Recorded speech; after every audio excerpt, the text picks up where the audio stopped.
Primeira coisa para a gente entender sobre a questão de dons espirituais, para a gente entender se é para nós, primeiramente a gente tem que acreditar e compreender pela Bíblia se aquilo é para nós ou não. Uma vez que o apóstolo Paulo determina que Cristo entregou dons à sua igreja, que igreja ele não determina, entregou dons à sua igreja desse presente momento, que era a qual ele estava vivendo lá. Não. Senão ele teria descrito dessa forma. Então, quando ele diz que Cristo entregou dons à sua igreja, nós entendemos que essa igreja faz parte de todas as épocas, de todos os tempos e de todos os povos. Você está entendendo, irmão? Então, a igreja é você e é eu. Aqueles que são batizados no nome de Jesus, aqueles que se arrependeram dos seus pecados, aqueles que participam da comunhão, no partir do pão, na Santa Ceia, dessa comunhão de misericórdia, de compaixão de Deus, nós somos parte desse corpo de Cristo. Uma vez que passamos por modificação, você foi transformado, você se arrependeu dos seus pecados, você tem uma nova vida, você entende que você vive essa nova vida, você abandonou aquela velha vida do passado, porque tem que abandonar. Tem que abandonar. Só podemos ter um encontro verdadeiro com Deus, irmão, se a gente abandonar a velha vida, que é os antigos pecados que a gente praticava, né? A prostituição, alcoolismo, bebedice, mentira, a raiva, a fúria, a ira, palavras torpes, né? Enganação, tudo aquilo que é ruim, tudo aquilo que é prejudicial, abandonando tudo aquilo. E aí nós passamos por uma transformação e vivemos uma vida baseada naquilo que o Evangelho de Cristo traz para nós, como estilo de vida perante Deus, perante a sociedade, perante a nossa família, de todas as formas. Então nós somos parte desse corpo de Cristo, sim.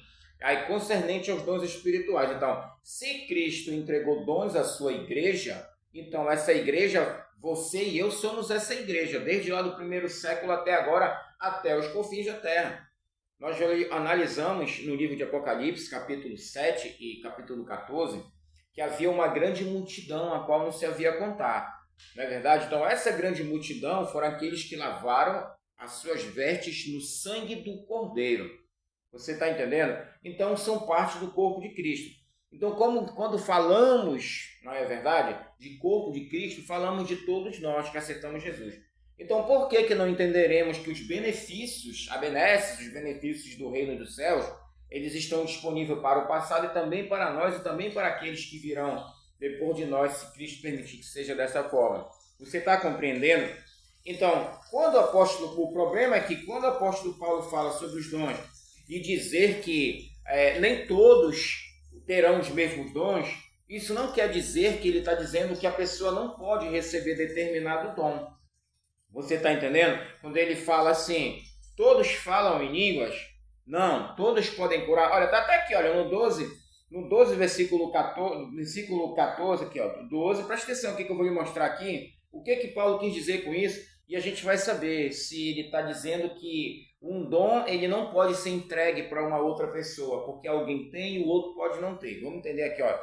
1 Coríntios 12, versículo 30, olha o que o apóstolo Paulo fala, ele diz assim, tem todos o dom de curar? Ele está perguntando, tem todos o dom de curar? Não. Falam todos diversas línguas? Não. Interpretam-na todas? Não. Portanto, olha, ele confirma, olha, procurai com zelo, né, buscar os melhores dons espirituais. Ou seja, aqui ele não está colocando uma ideia de dizer assim, olha, esse aqui fala em línguas, e se esse aqui é cristão não fala, então a língua não é para ele, não. Paulo não está colocando um limite em relação ao dom que é para um e o dom que não é para outro. Ele não está colocando limite nisso, tá? Porque alguém ele é usado para curar uma enfermidade, então o outro não pode ser usado para curar a enfermidade. Não, não é isso que o apóstolo Paulo está falando, tá, irmão? Ele simplesmente está colocando que nem todos têm os mesmos dons. Mas não significa que porque não tem, não vai ter. Não, não é assim. Significa que ele fala que a pessoa precisa buscar. Porque você tem que entender o que é para você e o que não é. Porque a gente sabe o que é para nós. Entendeu? Então você, qual é a sua profissão? Você trabalha com o quê? Você trabalha, qual é a sua profissão? Você é eletricista? Né? Você é professor? Você é pedreiro? Então você foi chamado para ser aquilo. Você é vendedor? Então você foi chamado para ser aquilo. Não é verdade? Você é pregador, você vive do evangelho, você foi chamado para ser aquilo. Então esse é o seu dom. É tipo assim, existe o dom da ciência, o dom do entendimento, da sabedoria, da palavra do Senhor, tá? Tá ligado às coisas de Deus. Você vai pedir um dom de sabedoria e de ciência do Evangelho, você entende que você tem capacidade dada por Deus para você dominar isso, você tem habilidade de ensinar as Escrituras, você sente dentro do seu coração que você tem essa capacidade que Deus te deu. Então, se você tem, você é capaz de receber esse dom na sua vida. O dom ele funciona assim. É que nem a questão do dom de cura. O dom da cura, ele não quer dizer que a cura está na minha mão. Eu determino quando curar, quem curar e como curar e que doença curar. Não. Eu não tenho o poder de determinar isso. Mas quando alguém sabe que você tem um dom de algo, que você tem capacidade de receber aquele dom, você tem possibilidade de receber esse dom. Quando dentro de você tem uma voz que diz que você tem como fazer aquilo, que você é capaz de fazer aquilo, você se sente atraído por fazer aquilo.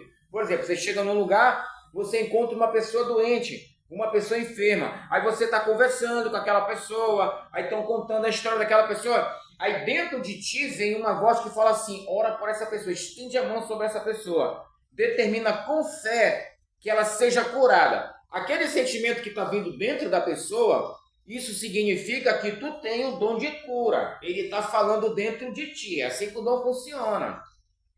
Ou que pelo menos Deus quer capacitar você com esse dom. Você está entendendo?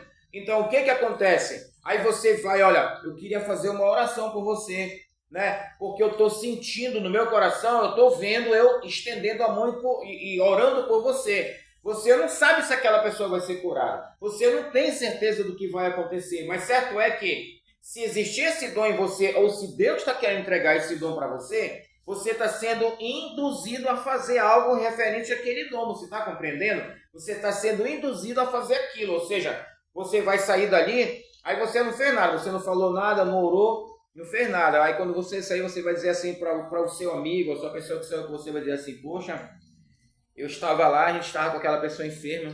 Olha, eu senti uma vontade tão forte de orar por aquela pessoa. A pessoa vai dizer, é verdade, não foi? Foi, eu senti uma vontade muito grande de orar por essa pessoa. Eu até via eu orando por ela, eu via assim Deus me usando. Eu senti isso queimando dentro de mim. O que é isso que eu posso te dizer? Isso é o dom que está atuando dentro de você. Ou que pelo menos ele está querendo se desenvolver dentro de você. Você está entendendo como é que funciona o dom? Então ele é assim. Agora, se é uma coisa que você não teve sentimento de nada, você encontrou aquela pessoa enferma, a pessoa estava lá, você não teve atitude de sentir nada, de orar pelaquela pessoa, você nem sequer veio algum sentimento de que você poderia estender a mão e algo poderia acontecer a favor daquela pessoa, se nada passou pela sua cabeça e se nenhum sentimento veio dentro do seu coração, certamente você não tem chamado para curar. É assim que o dom funciona. Você tem que ser motivado, aquilo tem que ser revelado dentro do seu íntimo. Você tem que ter uma confirmação dada por Deus. Não é alguém que vai dizer isso para você. Você tem que ter essa confirmação dada por Deus. É por isso que Paulo fala aqui, no versículo 31 do capítulo 12 de 1 Coríntios. Ele diz assim, portanto, procurai com zelo, ou seja, com zelo é com amor, com dedicação, os melhores dons espirituais, ou seja, os dons espirituais, ou seja, ele não estabelece um limite, então a pessoa pode procurar, está ao alcance de todos. É isso que eu estou compreendendo aqui. Então, quando ele diz aqui, né, no versículo 29, olha, eu vou mais em cima, versículo 28, presta atenção aqui, olha, ele diz assim, ó, a uns Deus pôs na igreja primeiramente por apóstolos, em segundo lugar, profetas, em terceiro lugar, doutores, depois milagres, depois dom de curar, depois socorristas, depois governos, depois variedade de línguas. O que isso quer dizer? Deus colocou todos esses dons disponíveis na sua igreja. A uns, Deus pôs na igreja, ou seja, a uns, não é a todos, mas não quer dizer que você não possa receber determinado dom. Você precisa crer, sentir que você tem como dominar aquele dom e você buscar para que você receba. Não é que está limitado a alguém, a alguns, não. Esse aqui tem esse dom, o outro não vai ter, por mais que ele clame desesperadamente. Você tem que entender o que está por trás disso. Você tem que ver qual é a sua motivação. Você quer dom de cura para quê? Para se aparecer para as pessoas? Para ficar aí publicando, para você ficar famoso? Né? para vender cura milagrosa por aí, como muitos fazem em troca de dinheiro. Meu irmão, se alguém busca a Deus com esse sentimento, certamente não vai receber nada do Senhor. Pode receber de qualquer outra fonte espiritual, mas do Deus do céu, Deus da Bíblia, essa pessoa não vai receber nada não. Porque Deus jamais vai dar o seu Espírito Santo, a sua dádiva, em troca de sentimentos egoístas e mesquinhos por coisas dessa vida, como bens materiais em troca de milagres e curas. Você vê o que foi que aconteceu na história de Naamã. Quando o profeta Eliseu, ele determinou a cura de Naamã, ele nem curou Naamã. Não foi Eliseu que curou ele mandou ele tomar banho lá no Rio Jordão, ele dá 7 mergulhos. Ele nem colocou a mão sobre Naamã, ainda que Naamã ainda queria que isso acontecesse. Ele questionou, quando o profeta falou para ele, olha, vai lá, mergulha, manda. Ele nem falou com ele, ele nem falou pessoalmente com ele, ele mandou um recado. Diz para Naamã tomar banho no Rio Jordão, ele se mergulhar 7 vezes no Rio Jordão. Ele nem teve contato com ele, se você quer saber. Então, dizer que Naamã tocou nele, não, ele mandou ele recebeu uma revelação de Deus, mandou Naamã mergulhar 7 vezes no Rio Jordão, para que ele fosse curado. Naamã questionou, eu não quero tomar banho nesse rio, lá na minha cidade tem rios muito melhores lá para me mergulhar. Eu pensei que o profeta viria, estendesse a sua mão sobre mim, olha como já tinha esse negócio lá. Olha para você ver que isso sempre existiu, olha a ideia do Naamã, do oficial Naamã. Ele já tinha em mente que o profeta poderia estender a mão sobre a cabeça dele e clamar ao seu Deus pela cura dele. Olha só, como essa questão de cura divina pela imposição de mãos, ela já vinha existindo há muito tempo. Não é uma situação que veio acontecer a partir do ministério de Jesus Cristo. Tem pregador que fala, isso aí foi coisa que aconteceu só no ministério de Jesus e de seus apóstolos. A questão de ter que estender a mão, não. Já existia essa ideia. Naamã foi lá queria que o Eliseu estendesse a mão e curasse ele. Mas não aconteceu assim. Naamã não estendeu a mão sobre ele. Eliseu não estendeu a mão sobre ele. Então o que foi que aconteceu? Ele mandou ele tomar 7 banhos, 7 mergulhos no Rio Jordão e ele foi curado. Então a gente tem que entender as coisas dessa forma. Então Deus ele tem formas variadas de trabalhar por meio da sua igreja, por meio dos seus dons. O dom se manifesta dessa forma. Aquele dom de milagre, de feitos milagrosos que Elias tinha, ele passou para Eliseu. Quando Eliseu recebe a capa de Elias, ele recebe aquela autoridade de ser o profeta de Israel. Naquele momento, a palavra do Senhor estava com Eliseu. Tá? Estava com Eliseu. Então, por isso que Eliseu tinha essa autoridade para operar os milagres. Então, o que acontece? Então, quando Paulo fala, uns foram chamados por profetas, outros foram chamados para doutores, eu pergunto para você, você tem chamado para ser doutor no ministério? Aqui está se referindo, doutor, referente especificamente à Igreja de Cristo, a coisas espirituais. O que é ser um doutor? Uma pessoa que tem uma habilidade profunda em ensinar as Escrituras. Ela vai fazer pesquisas, escatologia, na hermenêutica, na exegese, ela vai estudar a escatologia, a arqueologia teológica da Bíblia, dos patriarcas, quem escreveu, pergaminhos, fragmentos. Isso é os doutores. Você tem dom para isso? Eu não, irmão. Isso é muita coisa para mim, eu nem tenho como nem imaginar, que eu não tenho nem sonho de ter capacidade para isso. Então você não tem o dom de ser doutor. Você está entendendo? Aquilo arde dentro de ti, o desejo de ensinar, de ficar revirando isso aqui, buscando resposta, buscando entendimento profundo. Você se sente consumido por esse sentimento? Não. Então você não tem predisposição para esse dom. É assim que os dons funcionam. Então, aprenda como que os dons vão se manifestar na sua vida. Procurai com carinho, com zelo, os melhores dons para você. Os melhores dons que você se encaixa naquele dom. Qual é a sua habilidade? Eu quero o dom das línguas. Será que eu não sei falar língua nenhuma? Será que eu tenho capacidade de ter esse dom então? Será que tem disposição? Se você sente o desejo no seu coração de ter esse dom, não para se mostrar para as pessoas, não para enriquecer com o evangelho, nem ficar ganhando dinheiro, manifestando poderes espirituais por aí, pelos ministérios. Se você quer, como ferramenta espiritual, como parte de um selo de sua comunhão com Deus, e ser, como o apóstolo Paulo falou, 1 Coríntios capítulo 14, 14, as línguas estão disponíveis para a igreja como o quê? Paulo fala em Coríntios 14, 14. Vamos lá pesquisar? Está aqui, ó. 1 Coríntios 14, 14. Está aqui, ó. Paulo fala: se eu orar em línguas, o meu espírito ora bem, mas o meu entendimento fica sem fruto. O meu espírito ora bem. Bora ficar com a parte A. Então, se o espírito de Paulo ele orava, ele tinha que orar em espírito, não só com a sua matéria. Então, as línguas não dependem de uma capacidade humana, como esses que eu falei também. Os outros dons, eles também vão depender de uma disposição da pessoa, como o dom de sabedoria, o dom de entendimento, o dom de mestre, o dom de doutores. Vai depender de aquilo que você foi no decorrer da sua vida, né? Você teve formação, você tem faculdade, mesmo que você seja cristão, você tem. Então, Deus permitiu você ter isso. Então, se você tem essa habilidade, você fala mais de um idioma, você fala o seu idioma, por exemplo, você fala o português, fala o inglês também, a natural você aprendeu essa língua, então você já tem uma habilidade, você tem os dons naturais. Deus já tem desenvolvido esse sentimento no seu coração, ou seja, você vai aperfeiçoar na igreja de Cristo, aprender outros dons, correto? E usar esse seu conhecimento para divulgar o evangelho e ganhar entendimento profundo das escrituras. Por quê? Porque tem coisa aqui que você vai depender de estudo para você compreender. Escatologia, né? a genealogia, a arqueologia teológica, tudo isso aí vai depender de estudo para se aprofundar nisso daí. Então vai depender de um histórico, de um aprendizado mais aprofundado nas coisas seculares, sim, vai contar.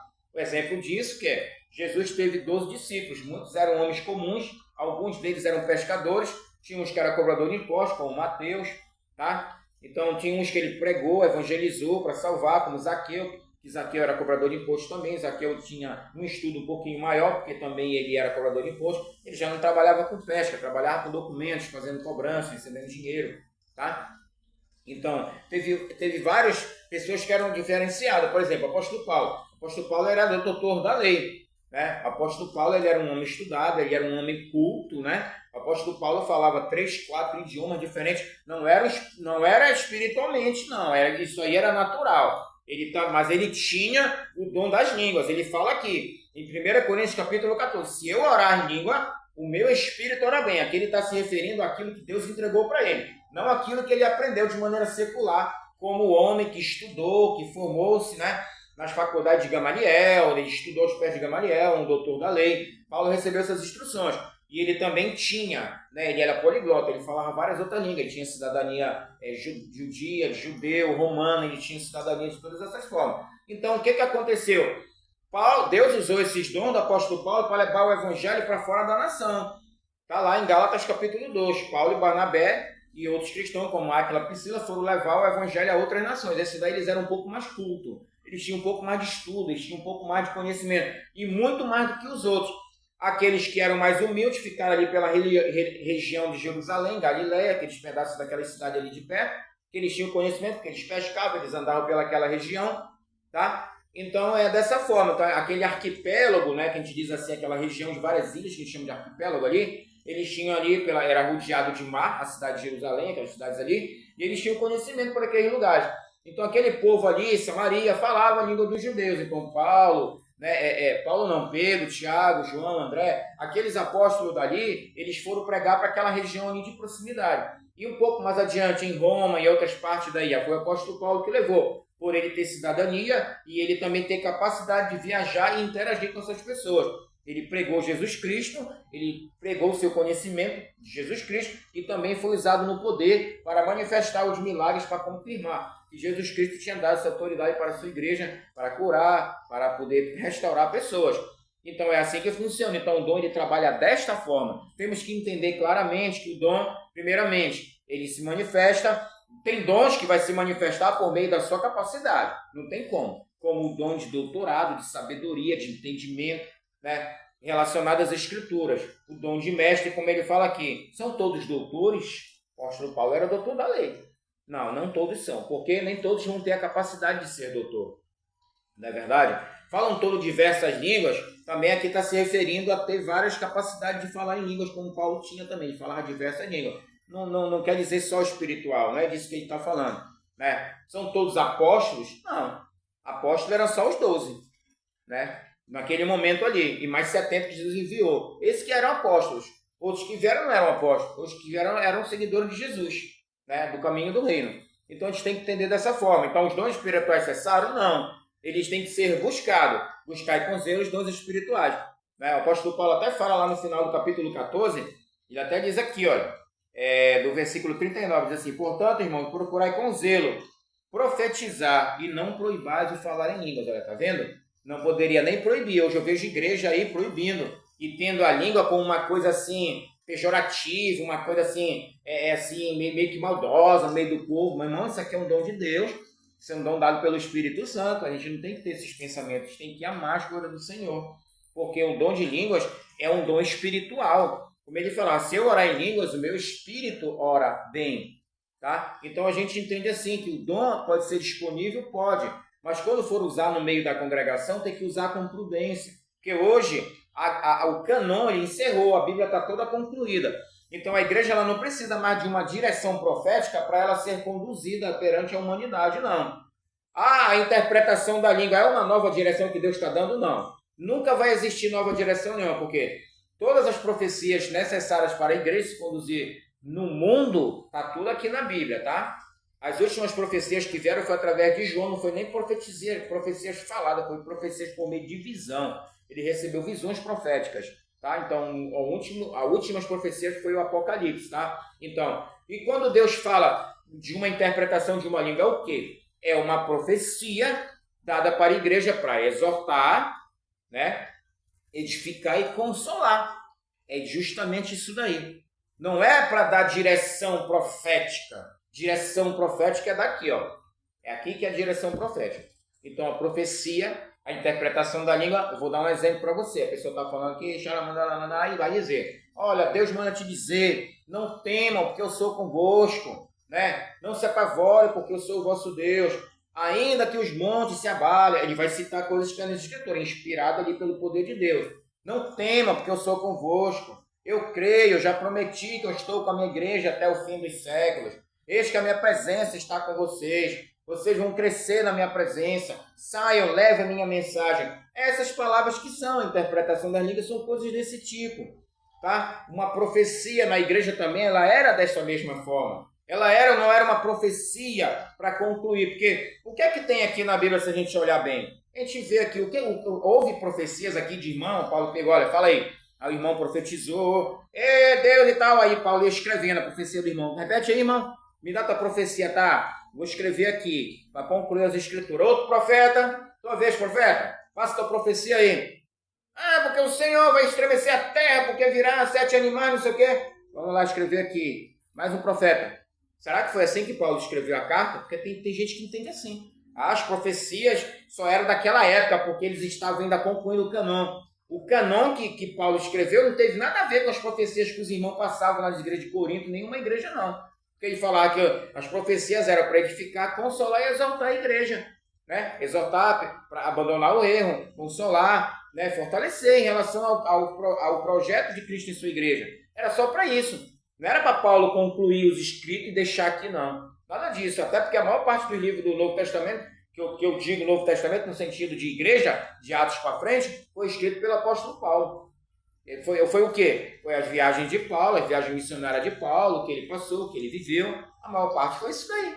A gente pode entender pela Bíblia. Aí vem João, né, relatando ali, filhinhos e tal, cuidar com os falsos profetas e tal. Mas isso aí não tem nada a ver com irmãos que profetizaram e eles tiveram que concluir, tem um dos entendimentos aí tradicional, que as profecias foram para concluir. Não, as profecias que eram faladas nas igrejas não tinha nada a ver com essas profecias aqui para concluir a escritura, não. Profecia das igrejas para consolar, exaltar e edificar, tá, irmão? Aprenda e saiba exatamente o que é as coisas do Senhor de maneira correta e clara para você. Os dons espirituais podem ser buscados? Saiba, mas saiba o que é melhor para você, que está dentro da tua capacidade de buscar, que o teu coração consegue compreender. Tem alguém enfermo, você queima dentro de você, estender a mão para orar por alguém, possivelmente você tem esse dom, ou pelo menos Deus quer desenvolver em você. Mas lembrando, isso não quer dizer que vai acontecer o dom, vai acontecer a cura. Você apenas está sendo usado. Não quer dizer que vai acontecer cura. Paulo tinha poder de curar milagres extraordinários. Até o pedaço da roupa do Paulo, quando era colocado em cima das pessoas, curava. Mas Paulo tinha um tormento que ele clamou 3 vezes a Deus, não saiu dele.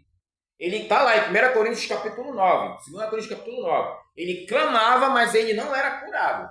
Diz a Bíblia que Paulo clamou 3 vezes a Deus. Sabe o que aconteceu? Deus curou ele. Não. Deus deu uma resposta do que estava acontecendo. Ele disse isso. Paulo, a minha graça te basta, pois o meu poder se aperfeiçoa na fraqueza.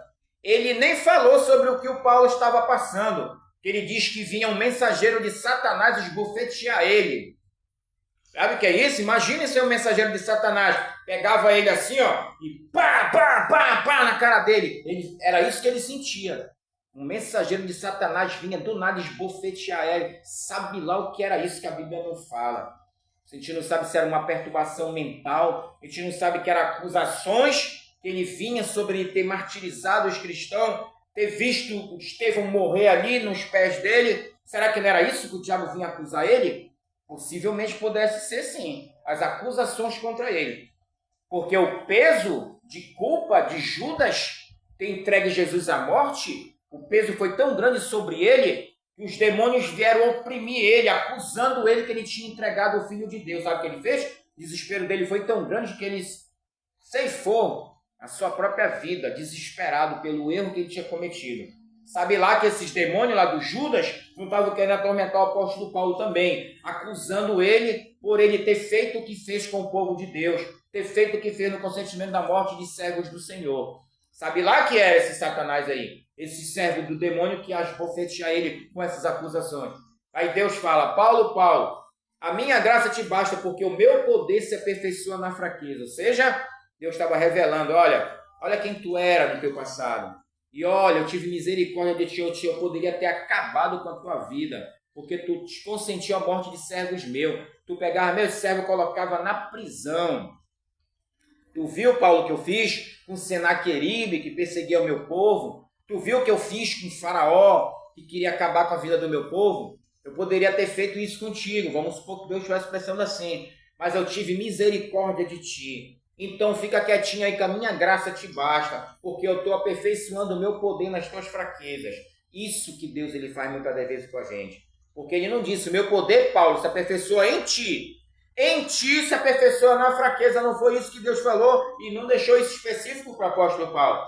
Ele deixou no âmbito geral. Ele falou, o meu poder se aperfeiçoa na fraqueza. Isso é para todos nós, tá? Tá fraco, tá difícil, tem uma luta que tu nunca consegue vencer, que nunca sai de ti, Deus está te aperfeiçoando naquela luta, fazendo tu reconhecer que tu não é ninguém, tu pode ter muito dinheiro, mas isso para Deus não é nada, porque a graça dele, a misericórdia dele, por isso que tu tá vivo, tá? Então ele vai te aperfeiçoar nessa fraqueza, para tu reconhecer que tu depende dele, que tu precisa dele, que ele é tudo na tua vida, ele vai te aperfeiçoando na tua fraqueza em nome de Jesus Cristo. Então recebe esse entendimento da palavra do Senhor. Receba os dons que estão para você. Mas falando dos dons da língua especificamente, é para todos os cristãos. Porque Paulo fala, se eu orar em línguas, o meu espírito ora bem. Então se ele tinha o direito de que o espírito dele orasse, então o meu espírito e o seu também tem que orar. Então quer dizer que se eu não tiver as línguas, o meu espírito não vai orar? Não vai orar. Ele não vai orar, porque ele determinou aqui que o Espírito só pode orar através das línguas desconhecidas que foi recebida por meio de dom. É pelo que eu estou vendo na Bíblia. Não vai inventar conversa fiada por aí, meu irmão. Não existe isso daí. Não, meu espírito está orando quando eu estou aqui. Eu estou orando em espírito. Eu estou orando em espírito, olha. Eu estou orando em espírito aqui na minha mente. É isso? É isso? Ficar pensando nas coisas com Deus? Isso é em orar em espírito? Não, orar em espírito aqui, ó. 1 Coríntios capítulo 14. Se eu orar em línguas, o meu espírito ora e ora bem. O teu espírito só pode orar quando manifestar coisas espirituais dentro de você. Coisas espirituais que vão se manifestando ali, no meio da sua oração, é espiritual. É ali naquele momento, o teu espírito está falando com Deus. Para muitos isso aí parece loucura, mas a Bíblia diz que as coisas de Deus para o homem é loucura. E também diz que as coisas do homem para Deus é loucura também. o ser humano se entregar ao alcoolismo, prostituição e drogas, ele acha que isso aí é vida. Isso aí para Deus é loucura, vai levar à destruição e à morte. Por isso que a Bíblia diz, as coisas de Deus parecem loucura para o homem que não quer saber de Deus. Mas para nós, que amamos as coisas do Senhor, são coisas maravilhosas para nós. Faça o seu espírito orar através das línguas. Eu estou falando que está na Bíblia. Está aqui, ó. Bíblia, está aqui, ó. 14:14. Se eu orar em espírito, em línguas, o meu espírito ora bem. Está aí, ó, para você ver. Tá? Que Deus te abençoe em nome de Jesus Cristo. É pura Bíblia, meu irmão. Não tem conversa, não tem papo fora de religião. Milagres de Yeshua. Toda a escritura é inspirada por Deus. Este canal é para você entender revelações profundas do Senhor. Que Deus te abençoe em nome de Jesus. Até o próximo vídeo.